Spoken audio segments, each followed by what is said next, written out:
Hey, greetings, everyone. Lieutenant Colonel Alan West, Senior Fellow at the Media Research Center. First and foremost, I want to say to every one of you, happy 243rd Independence Day for these great United States of America. One of the things that I think that we should get into the practice of doing is not talking about the 4th of July. The 4th of July is just a date on the calendar, but we must train our subsequent generations to understand the importance of this day, and it is our Independence Day. And this week, I would hope that before you go out and participate in barbecues and celebrations and watch fireworks displays, you'll take the opportunity to sit down and read the entire Declaration of Independence. That's what Americans did 243 years ago. Because I think it's important that we understand how this country and why this country was founded. I think it's important that we go back and understand what those inalienable rights that we have and talk about the true sense of individual sovereignty, which established these United States of America. There's no other place like America that was established based upon the rights, the freedoms, and the liberties of the individual citizen. It was our way of breaking our bonds with a tyrannical government, a monarchy, with King George III, because here was a leader, a ruler that did not understand us as citizens. And one of the critical things that we must realize about the establishment of the United States of America is that, well, it is not about those people that try to lord over us. It's about the consent of the governed. But yet last week, when we watched those first Democrat Socialist Party debates, I came to a realization that we have a very interesting philosophical debate going on in these United States of America. Because what is a right? And who are the people that are defining what a right is? See, again, the Declaration of Independence laid out by Thomas Jefferson clearly states that our inalienable rights that are endowed to us by our Creator are life, liberty, and the pursuit of happiness.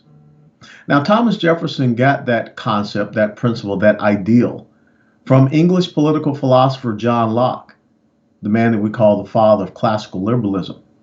Because true liberalism is all about individual rights and freedoms. And what John Locke thought was that, well, in the natural rights theory, we don't have to go to kings or queens or princes or princesses or dukes or duchesses or anybody for our rights. There is no intercessory.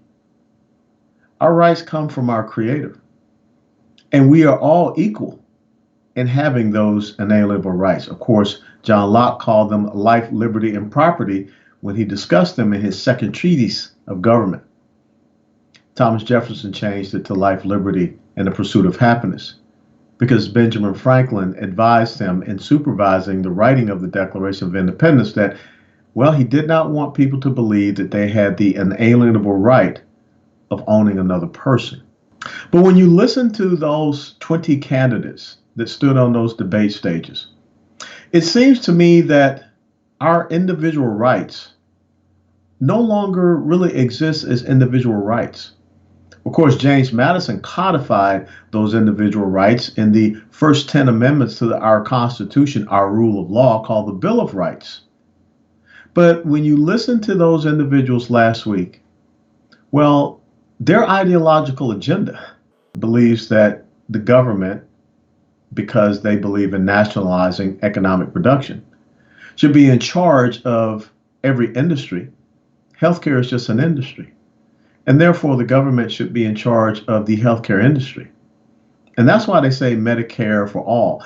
Ask yourself, do you really want this federal government that is struggling with the Veterans Administration healthcare system to be in charge of the entire American healthcare system? That's why you had people that stood on that stage that said that they had no problems taking away private healthcare insurance for individual citizens. Because what they believe is that healthcare is a right, and therefore they have the right to give it or take it away. See, that's what happens when all of a sudden an ideological agenda becomes redefined as rights in a nation like the United States of America. See, they believe that a woman should have the right to murder an unborn baby within the womb. And so this whole thing about reproductive health rights. But they fail to understand that there's an unalienable right that is endowed from our Creator, and the first of those is life.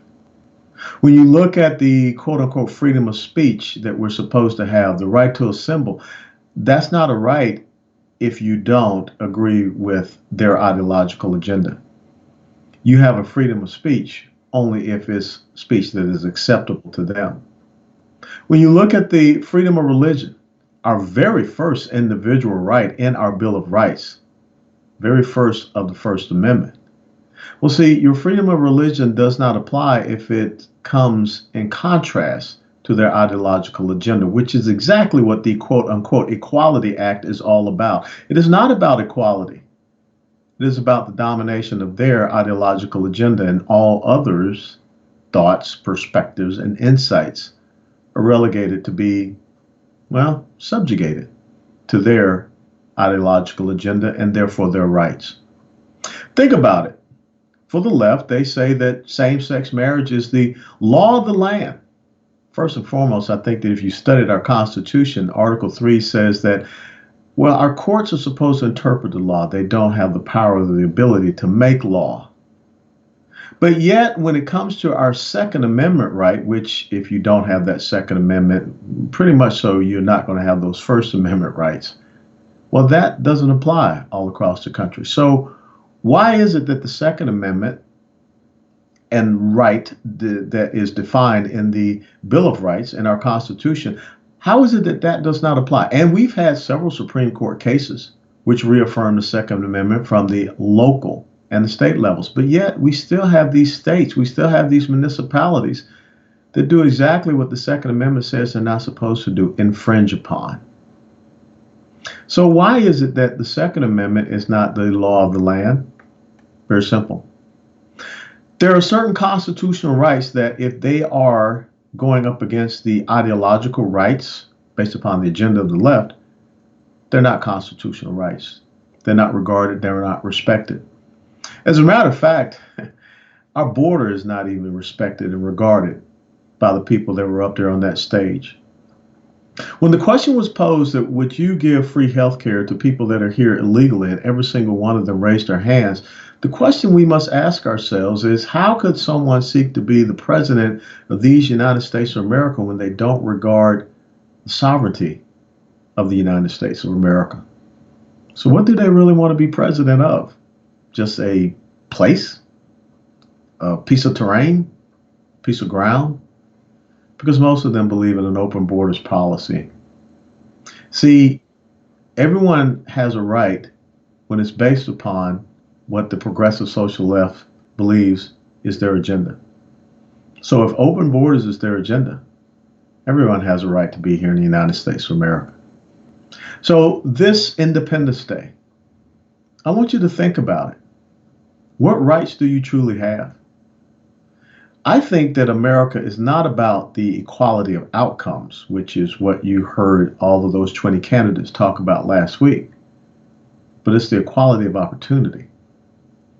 And in these United States of America, sure, we did not start off as a perfect nation, but as our Constitution says, we look to form a more perfect union.